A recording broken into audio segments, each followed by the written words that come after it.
Vamos lá. Estamos gravando, então. Mais uma vez aqui eu vou compartilhar.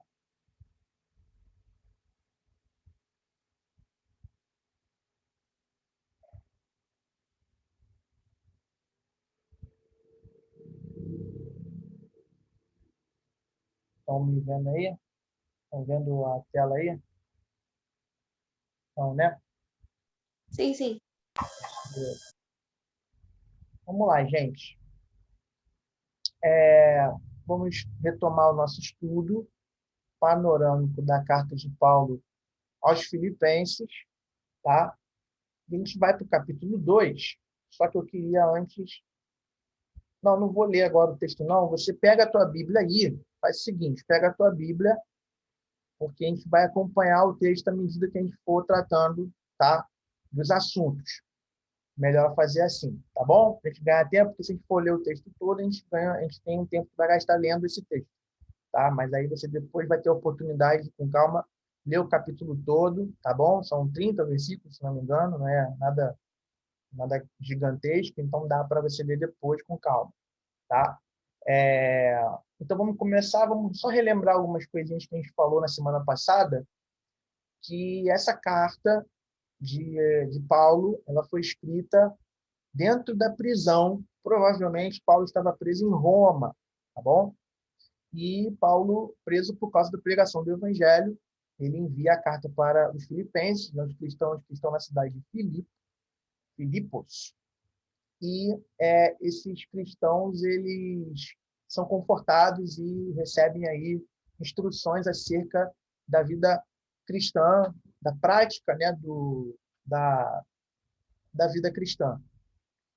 Além da carta de Filipenses, temos a carta de Efésios, Colossenses e Filemão, que foram escritas por Paulo dentro da prisão.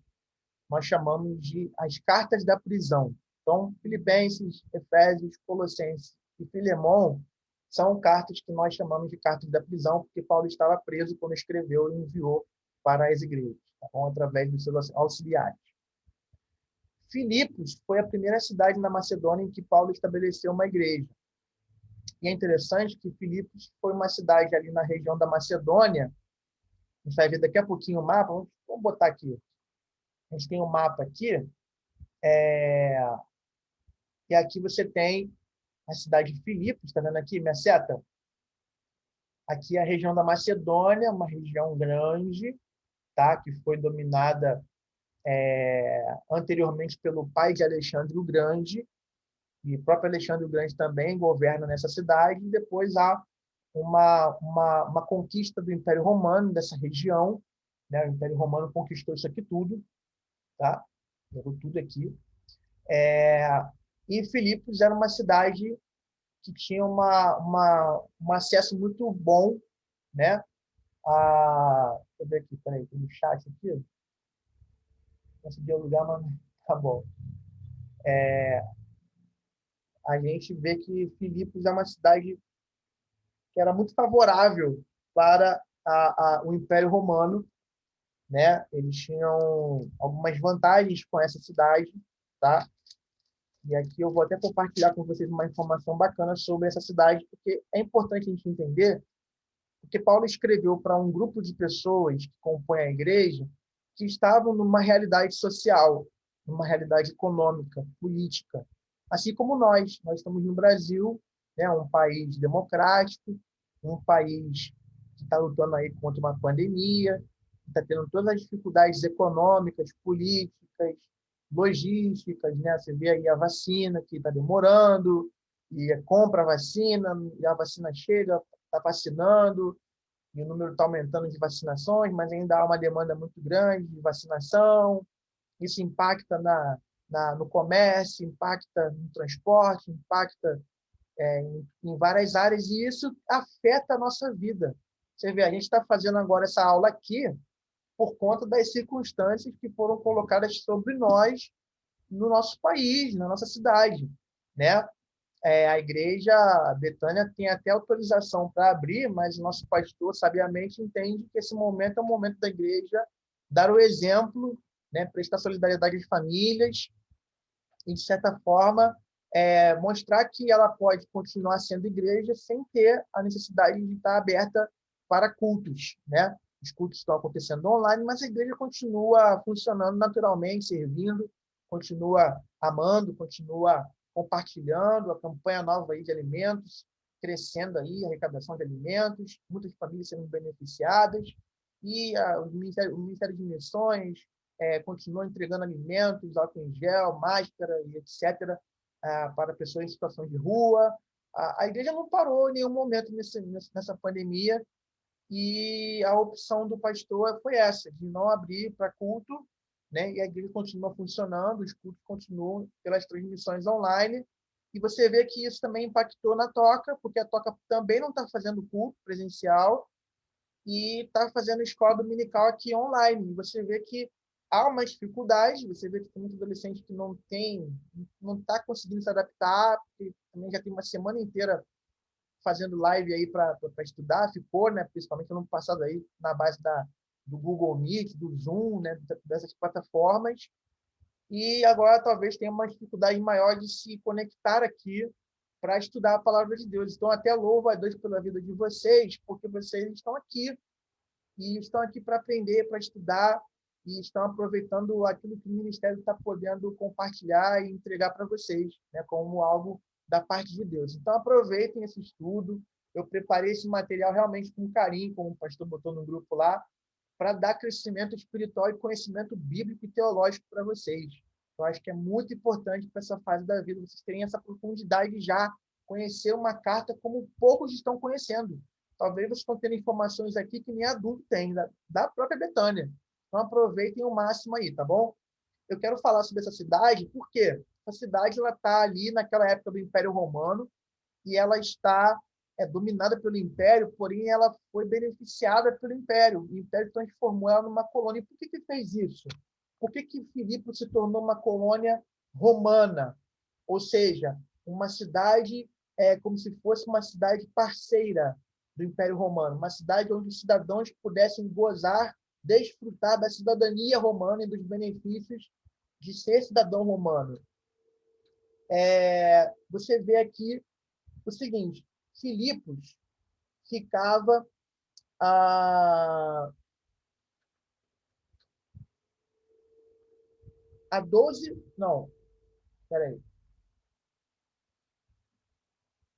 quilômetros da costa norte do Mar Egeu, junto ao limite da região macedônica com o da Trácia. Havia uma facilidade ali comercial e logística para o Império Romano. O Império Romano poderia fazer negócios e utilizar a zona portuária de Filipos para isso. Então, Filipos era uma cidade próspera e uma cidade estratégica para os interesses do Império Romano. Então, essa cidade que os gregos, com Alexandre, dominaram por um tempo, e agora Roma assume nesse momento da história, onde Paulo está lá pregando o evangelho e plantando igreja, essa cidade ela acaba se tornando uma cidade que é uma colônia romana. E Paulo escreve essa carta durante a terceira viagem dele, né, missionária. Então, fica aqui as informações, né? Filipe está aqui, você vê que o Mar está por aqui, a Roma está aqui, ó. Paulo escreveu aqui, e alguém teve que atravessar o mar para poder entregar aqui. E essa cidade ela pertence à Macedônia. Ela foi a primeira igreja de Jesus na Macedônia foi em Filipos, e havia uma situação lá, o seguinte: os cidadãos de Filipos, eles se consideravam pessoas que tinham uma vantagem por serem colônia romana, por terem cidadania romana, por poderem, né, não sofrer tanto com a taxação de impostos, porque por ser uma colônia, eles não eram tão taxados. E não sofriam tanto, então, com essa corrupção, com essa exploração financeira. Só que Paulo ele escreve para os cristãos que estão nessa cidade e estão, talvez, muito orgulhosos, né? Muito confortáveis por pertencerem ao Império Romano, mas Paulo se apresenta como doulos. Nós já vimos isso lá, que é o quê? Que é escravo de Cristo. Então, Paulo, ele vai se apresentar como alguém que não tem nenhum apego a essa cidadania romana que ele também tinha, e não tem nenhum apego a nenhum status social e a nenhum benefício econômico que o Estado poderia trazer para ele. Ele não se amparava nesta vantagem política, econômica que os crentes lá em Filipos tinham. Então, Paulo ele já começa essa carta com essa visão de que Paulo não era sujeito ou dependente do governo, do Estado, nem do poder político de Roma, mas ele estava debaixo do governo de Cristo Jesus. E ele ali, por causa do evangelho, ele estava escrevendo em cadeias. Isso talvez foi uma revolução na mente daquela igreja, porque quebrou esse orgulho, esse sentimento de vanglória, né, de se considerar melhor que os outros. Não, porque eu tenho uma cidade próspera, uma cidade muito bem relacionada com o Império Romano, e Paulo está mostrando para eles que ele não tinha esse apego, e os cristãos também não deveriam ter nenhum apego nesse sentido. Tá bom? Então, vamos só ler aqui, então, alguns versículos. Acho que eu vou ter que tirar aqui um pouquinho para eu botar aqui na minha Bíblia. Estão vendo aí, né? O texto? Estão vendo? Beleza. Sim. Capítulo 2 está aqui, tá? Esse aqui é o meu Kindle. E a gente vai ler aqui na versão nova, versão transformadora, que é a versão que eu estou usando para vocês aqui nesse estudo bíblico, tá bom? Vamos lá. Aqui no capítulo 2, ó. Capítulo 2. Há alguma motivação por estar em Cristo? Há alguma consolação que vem do amor? Há alguma comunhão do Espírito? Há alguma compaixão e afeição? Então completem minha alegria concordando sinceramente uns com os outros, amando-se mutuamente e trabalhando juntos com a mesma forma de pensar e um só propósito. Pois bem, vamos lá, vamos voltar aqui.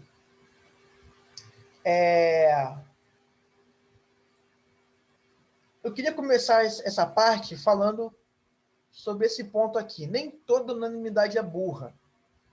Uma vez, não lembro quem foi que falou, acho que foi Nelson Rodrigues, não tenho certeza não, tá? Ele falou assim, toda unanimidade é burra. E ele falou no sentido de que quando as pessoas estão pensando juntas, é bem possível que elas estejam sendo controladas por alguém que tem uma má intenção, né? Então, é importante haver a diversidade de pensamento para que ninguém seja manipulado por pessoas com má intenção. Só que, discordando um pouco do autor dessa frase, toda unanimidade é burra, depende de quem está controlando, aspas, o grupo. Por exemplo, se nós estamos unidos no propósito de Cristo, que é o propósito do amor, do serviço, da fidelidade, da compaixão, isso não é uma intenção maldosa ou algo ruim para nós. Muito pelo contrário. Então, a unidade proposta por Jesus para a sua igreja é uma unidade saudável, inteligente, positiva, que de fato estabelece uma comunidade santa e uma comunidade que dá muito fruto em Jesus Cristo e no próprio Deus. Então, Paulo está escrevendo para a igreja, deixa eu abrir aqui, de repente é melhor falar assim, né? Porque aí eu consigo transitar melhor. Paulo está perguntando para a igreja, há alguma motivação por estar em Cristo? Há alguma consolação que vem do amor? Há alguma comunhão do Espírito? Há alguma compaixão e afeição? Então completem a minha alegria concordando sinceramente uns com os outros, amando-se mutuamente, trabalhando, vê que é tudo junto, né? Versículo 2, concordando sinceramente uns com os outros, amando-se mutuamente, ou seja, um amando ao outro, trabalhando juntos, com a mesma forma de pensar.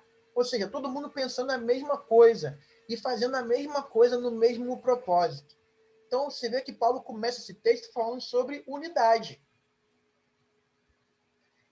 Então, a motivação, a consolação, a comunhão, a compaixão e a afeição são as marcas da unidade cristã, que é a unidade que Deus tem para a sua igreja. Deus quer que o seu povo tenha a mesma motivação.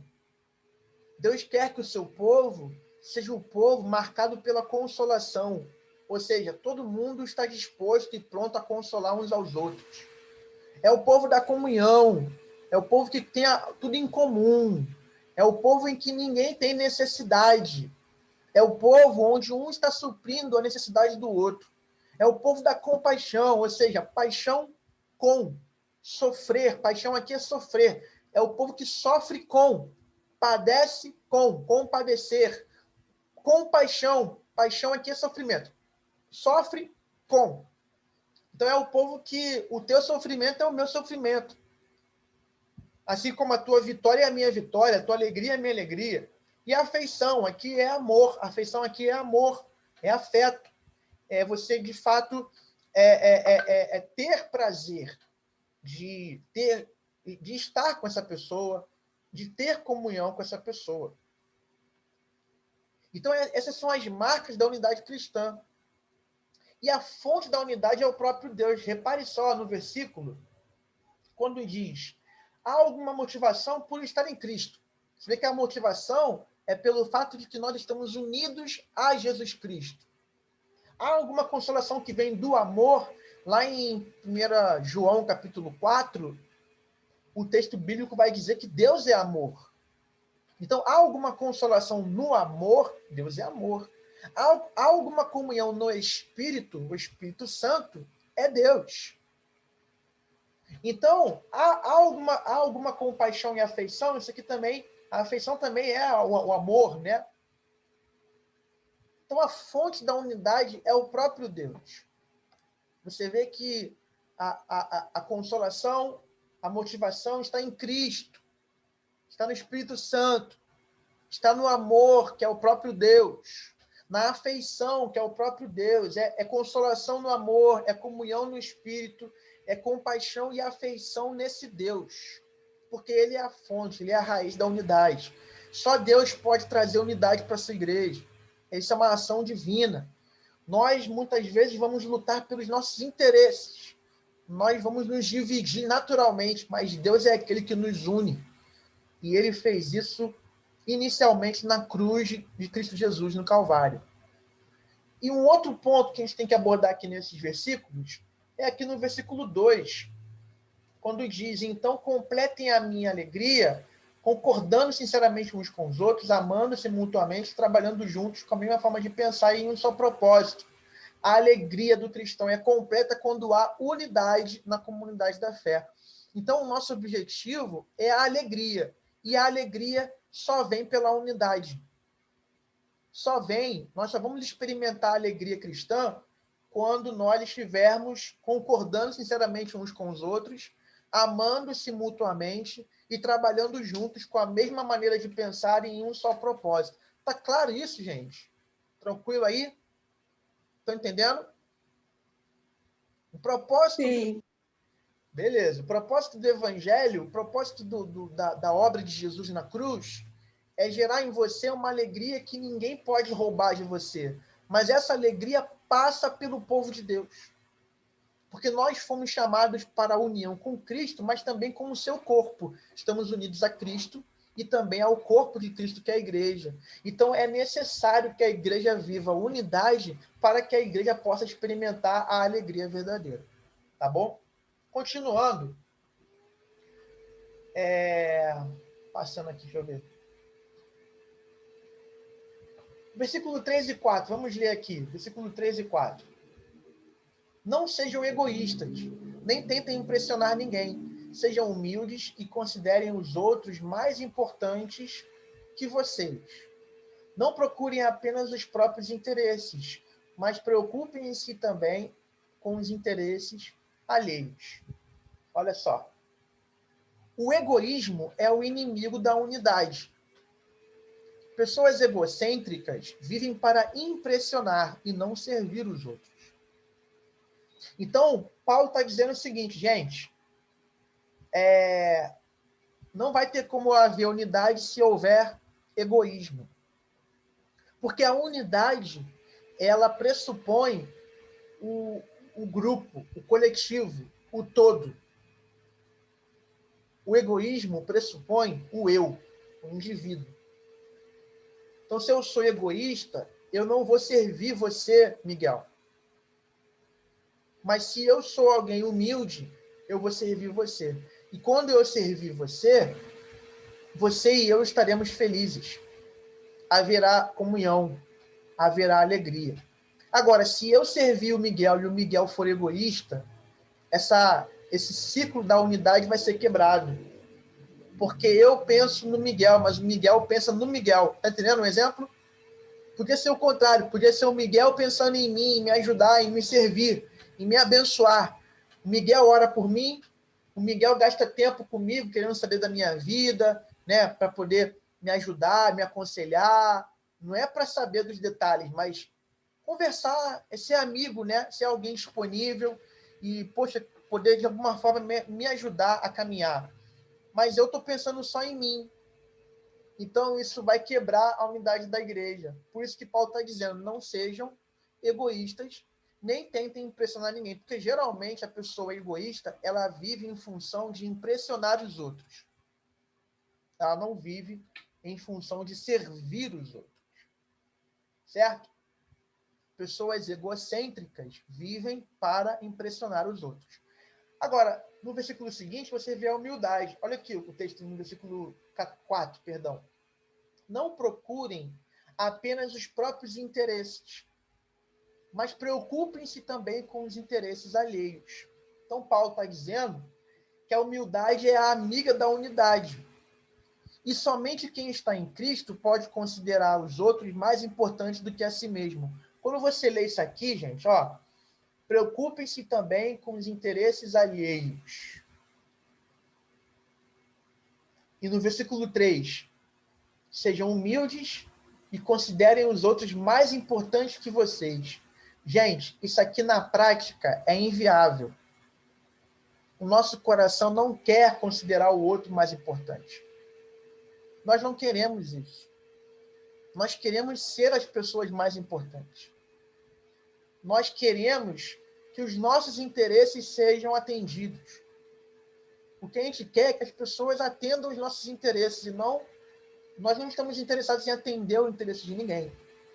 Então, isso aqui só é possível através do poder do Espírito Santo. Só o próprio Jesus pode realizar isso em nossas vidas. Então, veja, só quem está em Cristo pode considerar os outros mais importantes. Só quem está em Cristo pode pensar mais no interesse do outro do que no próprio interesse. Isso é uma obra do Espírito Santo na gente. Só que, gente, preste atenção, nós precisamos ser assim. Viu, Cassiane? Deixa eu ver quem está aqui na sala. Ó, Cassiane, agora não estou conseguindo ver que eu estou transmitindo na tela aqui, não dá para ver, né? Mas o pessoal que está na sala aí, o que Deus está falando para você e para mim nessa tarde? Não seja egoísta. Não pense só em você. Seja alguém humilde. Considere o outro mais importante do que você. Busque atender e se preocupar com os interesses do outro. E você, naturalmente, não vai querer fazer isso. A não ser que o Espírito Santo, que a palavra de Deus, que o Evangelho mude o seu coração e te coloque nessa direção para você poder viver dessa maneira. O caminho natural do nosso coração distante de Deus é viver egoísmo, egocentrismo, querer impressionar os outros, querer sempre tirar vantagem dos outros, querer usar os outros. O caminho natural nosso é esse, mas o caminho no Evangelho, que é sobrenatural, é o caminho inverso. O eu vai para escanteio. Quem aparece? Cristo. E como é que Cristo aparece na nossa vida? Pela humildade, pelo serviço ao próximo, através do amor, através de considerar o outro mais importante.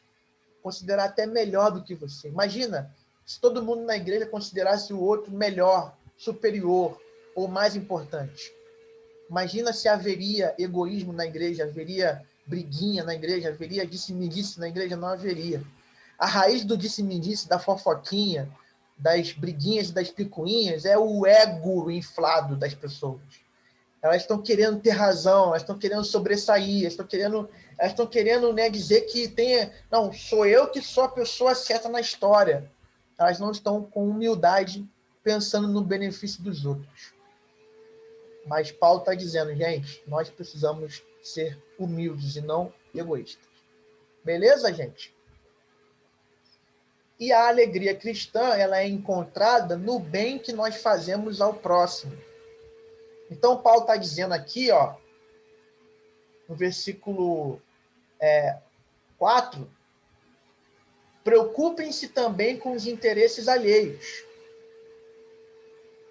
Paulo está dizendo o seguinte, olha só, a alegria tua vai ser completa quando você parar de gastar a sua vida atendendo os próprios interesses e passar a gastar a sua vida tentando atender os interesses dos outros. Jó, ele foi abençoado lá no final do livro, quando ele parou de ficar reclamando, ou melhor, debatendo com seus amigos, e passou a interceder a Deus pelos seus amigos. Quando ele pensou no benefício dos amigos, Deus mudou a vida de Jó e colocou uma grande alegria em sua alma. Então, a alegria cristã ela é encontrada, gente, na prática do bem que nós fazemos às pessoas. Você gostaria de ouvir alguém dizer para você assim, olha, estou orando por você? Você gostaria de alguém chegar para você e te dar um presente, uma Bíblia? Ou alguém falar, poxa, estava aqui, rapaz. Estava aqui lanchando, lembrei de você. Comprei um lanche para você no McDonald's. Já pensou alguém chegar para você e falar, pô, cara, estou com 2 ingressos aqui, queria que você fosse ali comigo para poder assistir um show. Agora não dá, né? Porque com a pandemia não tem show. Mas imagina que não tenha pandemia, você pode ir para o cinema, por exemplo, e um amigo seu está te beneficiando dessa forma, né? Isso não é bom? Não é bom receber presente? Não é bom ser elogiado? Não é bom quando alguém olha para aquilo que há de bom em você e enfatiza isso? Poxa, a Ana é tão simpática, né? A Ana Elisa é tão simpática. Poxa, o sorriso dela é tão bonito, né? Então, aquilo que você gostaria de receber, dê para as pessoas. Elogie as pessoas. Presenteie as pessoas. Ore pelas pessoas. Gaste um pouquinho do seu tempo para poder ouvir um pouquinho o que a pessoa está passando. Às vezes é uma amiga do colégio que está passando por uma dificuldade. E você pode ser esse ouvido de amor, de misericórdia, ouvido de compaixão, alguém que vai se importar com a dor do outro, do seu amigo, da sua amiga. Seja um amigo presente na vida deles. Sabe o que você vai perceber quando você começar a beneficiar a vida das pessoas? Você vai encontrar alegria, você vai encontrar um sentido para a sua vida. Você vai descobrir que a vida é muito além das suas necessidades, muito além do seu umbigo. É mais ou menos isso que Paulo está querendo dizer. Se importe, aqui, ó. Preocupem-se também com os interesses alheios. Paulo está dizendo, para de ficar vivendo uma vida umbigocêntrica. Pare de colocar o eu no centro. Comece a colocar a necessidade dos outros também na sua pauta. Mas aí que está o pulo do gato, porque a gente não vai conseguir fazer isso, gente. Nosso coração não quer essas coisas. Nosso coração naturalmente está voltado para nós. Né? E aí nós temos essa palavrinha grega aí, pelo visto vocês vão ter grego aqui todo estudo comigo, hein? Eu sou aluno de grego, estou aprendendo a falar grego, escrever grego, então vocês vão começar a se acostumar aí com essa palavrinha aí, ó, fronel. Vamos lá, liga o som aí. Fronel. Diz aí, fronel. Fronel. Fronel. É quase um Frodo. quase um Frodo. Fronel. Essa palavrinha, ela está aqui no versículo 5, ó. Tenham a mesma atitude. Essa aqui é uma tradução da nova versão transformadora, muito bem acertada. Eles acertaram em cheio aqui. Por quê? Porque atitude não é uma palavra daquele tempo, é uma palavra desse tempo. Eu vou perguntar para vocês, o que é atitude para você? Quem pode dizer aí? O que é atitude para você? Vamos lá. Não? Vou ajudar vocês aqui, ó. Eu escrevi aqui do lado, ó. Atitude é um conjunto de fatores. Alguém vai falar aí? Não? Atitude é um conjunto. Alguém vai falar? Posso falar? Oi, pode falar, pode falar. Quem é? Eu, Você. Diga. a Cássia. A Cássia. Vamos lá, Cássia. Diga. Eu. Eu acho que atitude é quando precisa fazer alguma coisa e alguém toma frente, alguém toma atitude para fazer. Isso aí. Disposição, né? A pessoa vai e faz, né? A pessoa se move a fazer isso. Não é isso? Sim.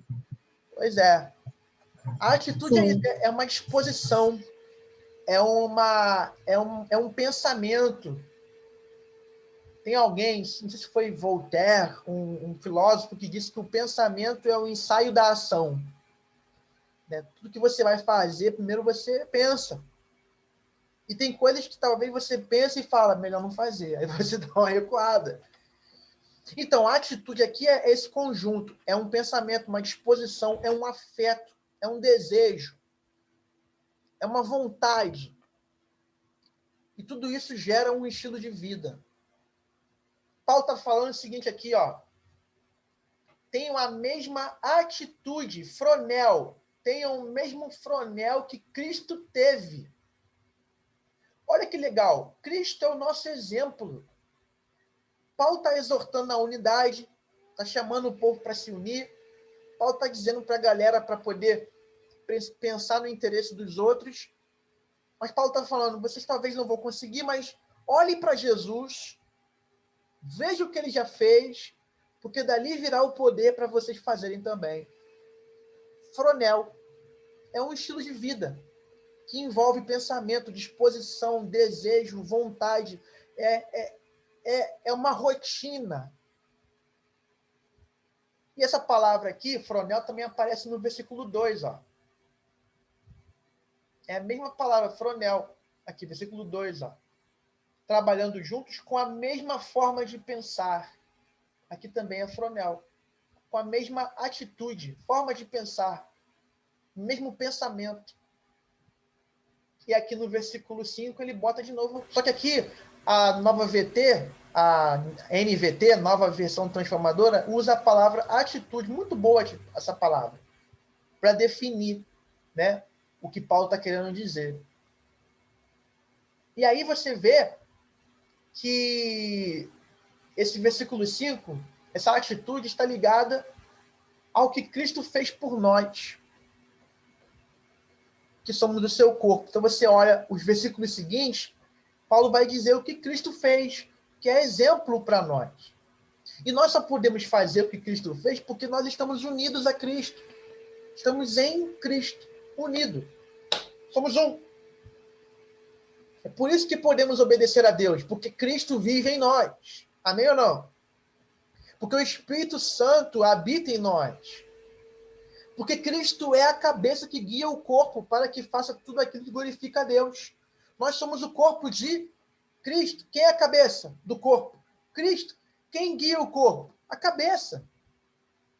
Então, Paulo está dizendo assim, gente, vocês precisam ter a mentalidade, a disposição, o desejo, a vontade de Cristo. Vocês precisam ter o que Cristo tem. E você acha, poxa, mas Cristo é perfeito, Cristo é Deus encarnado, Cristo é aquele que não pecou. Como é que eu vou conseguir? Pois é, mas aí que tá, você está unido a Cristo. Ele é a cabeça, você é o corpo dele, então você está unido. Então nele você pode todas as coisas, inclusive viver a vida dele com plenitude, amém ou não?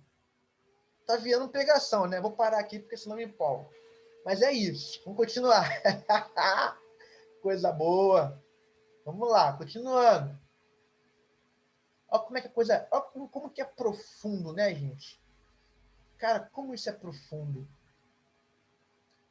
Falamos aqui do fronel, da atitude de Cristo que nós temos que ter. E aí Paulo começa o hino cristológico, ou seja, um hino que exalta a pessoa de Jesus Cristo. Aqui nós temos, do versículo 6 ao 11, vamos ler rapidinho? Do 6 ao 11. Olha o que diz aqui imagine isso aqui como uma canção, tá? Isso aqui não é um texto de Paulo. Paulo não pensou isso aqui. Paulo está reproduzindo uma canção que era cantada no primeiro século. Uma canção cantada em adoração a Jesus Cristo, tá? Porque a igreja cristã é a igreja que adora a pessoa de Jesus Cristo, como Deus encarnado, como o Filho de Deus, aquele que morreu, ressuscitou e nos salvou. Então, nós somos o povo que adora a Jesus Cristo. E essa canção falava assim, ó, embora sendo Deus, não considerou que ser igual a Deus fosse algo a que devesse se apegar. Em vez disso, esvaziou a si mesmo, assumiu a posição de escravo, doulos. Na semana passada nós falamos disso. Jesus também assumiu a posição de escravo. Então, veja, não é só Paulo que é doulos. Jesus também se torna doulos, escravo. E nasceu como ser humano. Quando veio em forma humana, humilhou-se e foi obediente até a morte e morte de cruz. Por isso, Deus o elevou ao lugar de mais alta honra e lhe deu um nome que está acima de todos os nomes, para que ao nome de Jesus se dobre, todo joelho se dobre nos céus, na terra e debaixo da terra, e toda língua declare que Jesus Cristo é Senhor, para a glória de Deus, o Pai. Veja, nós temos aqui o centro da carta de Paulo aos Filipenses. Aqui é o assunto central da carta. E também é um tema central na nossa fé cristã. Essa era uma canção que trazia à memória o Evangelho, num tempo em que nem havia o Novo Testamento escrito. Então, eles lembravam do que Cristo fez por eles através da música. Olha que legal. Eles lembravam de muitos ensinamentos através da música e lembravam do ensinamento principal do Evangelho, que é o quê? Que é isso que nós acabamos de ler, né? Ele, sendo Deus, não considerou ser igual a Deus, não se apegou a isso, se esvaziou, assumiu posição de servo, de escravo, se tornou ser humano, veio em forma humana, se humilhou, foi obediente, morreu, mas Deus o elevou. Isso é uma canção que eles cantavam naquela época. Olha que coisa louca, ou melhor, coisa bela, né?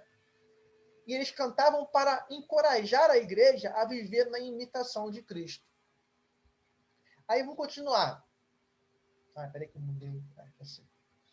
Olha aqui, você vai ver o evangelho aqui nessa canção, nesse texto. Olha aqui. Ele esvaziou a si mesmo, nasceu como ser humano. Então a igreja estava lembrando da encarnação, do advento, da primeira vinda do Senhor Jesus, né? da vinda de Cristo. Essa expressão esvaziou é exatamente deixando de ser aquele Deus inacessível, se tornando um ser humano frágil. Você vê a vida e o ministério de Jesus. Ele assumiu posição de escravo, ele se humilhou, ele foi obediente até a morte. Então eles estavam lembrando que, olha, esse Deus que se esvaziou e nasceu como ser humano, ele assumiu essa posição de servo, ele se humilhou, ele foi obediente, ele não pecou. Olha aqui, mais um aspecto do evangelho, crucificação, a sua morte foi morte de cruz. Ressurreição, porque Deus o exaltou, Deus o elevou a uma alta posição. E temos ainda a consumação, a escatologia, ou seja, as últimas coisas. A escatologia é a doutrina das últimas coisas, dos últimos acontecimentos. Ou seja, lá no final, todo joelho vai se dobrar, toda língua vai confessar que Jesus Cristo é Senhor para a glória de Deus Pai. Olha que coisa linda! Dá vontade de dar um glória bem pentecostal, né? Mas a gente é batista, né? Então vamos continuar. Mas é isso, gente. Brincadeiras à parte. Esse é o hino cristológico, e essa é a mensagem do evangelho, é o centro. Aqui é o centro. Deus se esvaziou de si mesmo, assumiu a humanidade. Deus viveu como um servo obediente, e foi obediente até o final, não pecou. Deus em Jesus Cristo morreu por nós na morte da crucificação, mas Deus em Jesus também foi exaltado, ressuscitando dos mortos. E Deus voltará em Jesus para julgar todas as nações e reinar sobre toda a terra, e todo joelho vai dobrar, e toda língua vai confessar que Jesus Cristo é o Senhor, para a glória de Deus. Então aqui você tem um resumo. Cara, só aqui na EBD da Toca que vocês têm essas coisas preciosas. No versículo 7, você vai ver aqui no versículo 7, né? Em vez disso, esvaziou a si mesmo, assumiu a posição de escravo e nasceu como ser humano. Veja só, Paulo diz que Cristo assumiu a posição de escravo, doulos. E ele, o prisioneiro de Deus, se apresentou no capítulo 1 como escravo de Cristo Jesus. Ele está pedindo que a gente imite a Cristo como ele imitava Cristo, assumindo a posição de serviço humilde e não buscando os próprios interesses. Paulo está chamando a igreja para abrir mão dos próprios interesses e passar a servir aos outros. Isso é cristianismo, isso é ser cristão. Nós temos que imitar a Cristo nessa atitude de sacrifício pelo favor do outro. Eu perco para você ganhar, Cassiane. Eu me anulo para o Miguel poder receber algo do céu. E vice-versa. Vocês também fazem isso por mim. Isso é igreja. Isso é o reino de Deus. Vamos caminhar por causa do tempo. Versículo de 12 a 18. Depois você dá uma olhadinha com calma. Eu vou só pegar aqui e pontuar algumas coisinhas. Paulo vai falar, olha, quando eu estava aí, meus amados, vocês seguiram minhas instruções, agora que eu estou longe, é mais importante ainda que vocês façam isso. E ele vai começar a dar uns conselhos práticos, né, de como a gente imita Jesus, né? Porque até agora foi teoria, foi teologia, até agora foi doutrina. Mas e a prática? Como é que funciona a prática? Como é que eu imito na prática? Como? Obedecendo a Deus no poder do Espírito Santo, versículo 12 e 13. Aqui, ó. Agora, trabalhe com afinco a salvação, obedecendo a Deus com reverência e temor. Então, eu só imito Jesus na vida quando eu obedeço a Deus no poder do Espírito Santo. Como que eu imito Cristo? Vivendo sem praticar queixas e discussões, ou seja, sai da treta, foge da discussão, foge do debate. Enquanto está no nível da conversa, beleza. Ah, virou discussão? Para. E pare de se queixar dos outros. Ah, fulano é assim, fulano fez isso, fulano falou aquilo. Isso não é uma postura que Jesus tem. Outro ponto, levando uma vida pura e inculpável. Ou seja, se você está pensando em vingança, se você está pensando em usar alguém para um benefício próprio, se você está pensando em ofender alguém, se você está pensando em ridicularizar alguém, humilhar alguém, para. Isso não é puro. Isso te traz uma culpabilidade diante de Deus. Então, abandona essas coisas. E você pode, por quê? Porque você tem o poder do Espírito Santo. Quem não tem, não pode, mas quem tem, pode. Se apegando firmemente à mensagem da vida. Está no versículo 16 e 17. Paulo começa a falar sobre o futuro, sobre a volta, sobre a expectativa que ele tem de não ter trabalhado em vão pela igreja. Ou seja, se apegue a essa mensagem que você está ouvindo. Pega para o teu coração e fala, é isso que eu tenho que viver. É isso que me trará vida. E se alegre nessa recompensa que virá pela sua fidelidade, pela sua obediência. Quem completar a carreira vai receber o galardão. E no versículo 18 nós temos aqui a alegria. Se alegrem. Se alegrem com a alegria do outro. Aprenda a celebrar o sucesso do outro.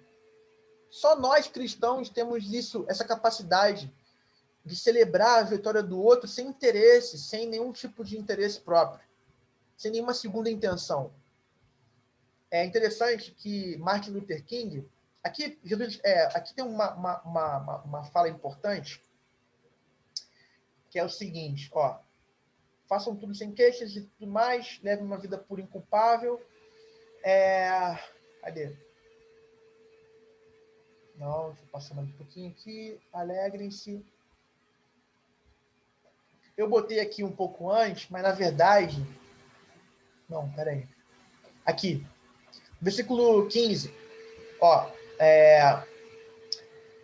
leve uma vida pura e inculpável, como filhos de Deus, brilhando como luzes resplandecentes no mundo cheio de gente corrompida e perversa. Veja o contraste. Nós somos luz e estamos vivendo pureza, e vocês estão num mundo de gente que está nas trevas, vivendo corrupção e perversidade. Veja, uma vida pura e inculpável é um contraste com o mundo corrompido e perverso. Então, tem uma frase aqui que eu separei do Martin Luther King que diz assim: eu sei de alguma forma que quando a noite está escura o suficiente, é que as estrelas brilham mais forte.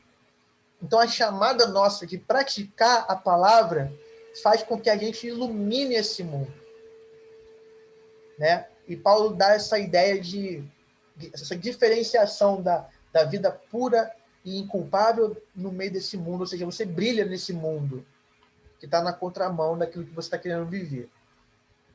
E eu sei que na prática isso é doloroso, não é fácil. Por isso que eu separei essa frase do C.S. Lewis, que diz: se você procura uma religião confortável, definitivamente essa religião não é o cristianismo. O cristianismo é para renunciar a si mesmo, é para abrir mão de prazeres, é para viver uma vida de santidade. Vamos caminhar para o final? Aqui nós terminamos a nossa aula com esse último ponto. O distanciamento social não impede a manifestação da alegria. Nos versículos 19 a 30, Paulo vai elogiar publicamente Timóteo e Epafrodito, que eram cooperadores dele, né?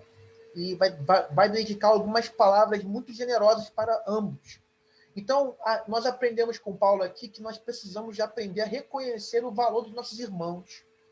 É mais um aspecto prático da promoção da unidade. Olha só, poxa, gostei muito do que a Giovana fez, gostei muito do que o Miguel falou. Poxa, como é bom ter a amizade da Cassiane. Poxa, aquilo que o Everton falou foi muito legal, sabe? A gente precisa criar essa cultura de reconhecimento mútuo, de valorização uns dos outros, sabe? Se você vê algo em alguém que é bom, diga para ela, principalmente em público.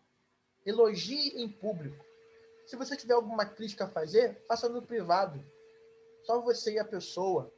Porque isso é uma demonstração de maturidade, de sabedoria, né? E isso glorifica a Deus. Epafrodito arriscou a vida pelo Evangelho. Foi ele que foi levar a carta para os filipenses, lá de Roma. Ele atravessou mares e ele também levou as doações do povo lá de Filipos para Paulo, que estava passando por dificuldades na viagem missionária. Então, Epafrodito arriscou a vida pelo Evangelho, se expôs a muitos perigos e ainda ficou bastante doente para que Paulo recebesse os recursos e também os filipenses recebessem a mensagem de Paulo. Nós temos que nos esforçar para que outros possam receber. Aí eu botei assim, o Evangelho todo, porque o Evangelho não é apenas as palavras sobre Jesus, mas as ações. O Evangelho também compreende a generosidade, a amizade, o perdão, a compaixão. Alguém está precisando de pão, dê pão para essa pessoa. Alguém está precisando de atenção, dê atenção. O Evangelho também é comunicado nas ações, não apenas nas palavras nossas. Certo? Para terminar, uma igreja saudável, uma igreja generosa. Os filipenses, eles eram muito generosos, né? E eles abençoaram muito o ministério de Paulo, com recursos mesmo, financeiros, materiais. Quanto do nosso recurso e tempo é dedicado pelo bem daqueles que nos ensinam e nos ajudam a seguir Jesus? Certamente você não vai ter condição, de repente, de ajudar o pastor Giovanni com dinheiro, com, sei lá, dando para ele alguma coisa. Vou comprar uma casa para o pastor. De onde você vai tirar dinheiro para isso? Você vai roubar. Mas você não trabalha hoje, você não tem a obrigação de trabalhar agora, você tem que estudar. Para quê? Para daqui a pouco você vai estar formado, você vai ter teu emprego, vai ter tua renda. Então, o ponto aqui não é você dar recurso material para o seu líder ou para quem está te ajudando a caminhar no Evangelho, mas é você, de repente, dedicar recursos que não são financeiros, não são materiais, mas é um pouco da sua vida, sabe? Você está orando pelos seus pastores, pelos seus líderes? Você é alguém que, de repente, pode, enfim, se prontificar a ajudar de alguma forma? Poxa, tem como, eu posso ajudar no ministério de alguma forma? Eu posso me envolver com o ministério de alguma forma? O que está precisando? Tem alguma necessidade no ministério para eu poder me envolver, ajudar? Pastor, estou orando por tua vida. Surpreende o pastor essa semana. Manda uma mensagem para ele. Comece a orar por ele aí amanhã, esses dias todos, e manda para ele. Pastor, passando aqui só para dizer que eu estou orando pelo senhor e pela sua família, pela sua recuperação. Estão entendendo, gente? Gasta tempo, gasta recurso, gasta um pouquinho, sabe? Abre mão um pouquinho da internet, dessas coisas, para ter esse tempo ali com Deus em favor do seu pastor, do seu líder. Estou aqui também, ó. Estou aqui também pedindo a bênção, aqui a oração. Gaste tempo, gaste recursos, se envolva e ajude e participe da vida da sua igreja, do ministério do seu pastor, do seu líder. Lembra deles. E lembra dos pastores, e lembra daqueles que estão ali servindo, que estão ali se lançando, sabe? Quando você ouvir, o Ministério de Missões vai estar indo em tal lugar, vai estar indo no centro da cidade entregar quentinha. Ora por eles. Estou sabendo que alguém tá fazendo alguma coisa por alguém na igreja. Ora. Faça o possível para poder promover o bem na vida dos outros. Tá bom, gente? Aqui eu vou encerrar, ó, acabou. Fechamos aqui, então, o capítulo 2 de Filipenses. Gostaram aí do conteúdo? Deixa eu fechar aqui, peraí. Eu vou interromper aqui o... Pronto, fechamos aqui. E vou... Daqui a pouco eu termino a gravação. Gostaram? Estou vendo aqui o comentário aqui. Glória a Deus, aleluia. Deixar alguém passar na fila é uma atitude. Deixar... Ih, vocês botaram um monte de comentário aqui, gente. É isso mesmo? Eu não vi nada aqui, gente. Eu sou muito ruim com essas coisas, ó. Glória a Deus. Sim, bênção. Muito bom. Então é isso, gente. Semana que vem, então, a gente vai para o capítulo 3. Certo? Como é que é? Entrar... O senhor perguntou... O senhor está no céu, rapaz. Sou um jovem. Brincadeira. Entrar no grupo que o senhor perguntou se você está. Vai entrar. Vai entrar. Vou pedir para a Giovana o teu contato e vou te colocar lá no grupo. Tá? Para tu participar lá, para tu já fica sabendo lá, tu vai receber o link lá, vai acompanhar as atividades lá. Tá bom, gente? Vou parar aqui a gravação. Então, vamos orar, que aí depois eu encerro a gravação, encerro a live, já são quase, vai dar 6 horas, então já está no horário bom. Foi legal? Valeu!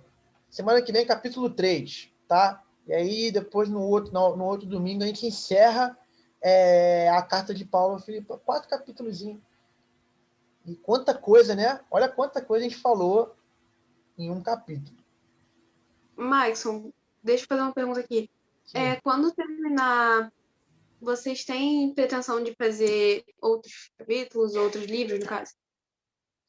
Não sei, eu vou ver com o pastor Giovanni, né, com relação a essa questão da EBD, como é que vai ficar, tá? A recuperação dele também passa muito por isso, né? E qual é a ideia que ele tem.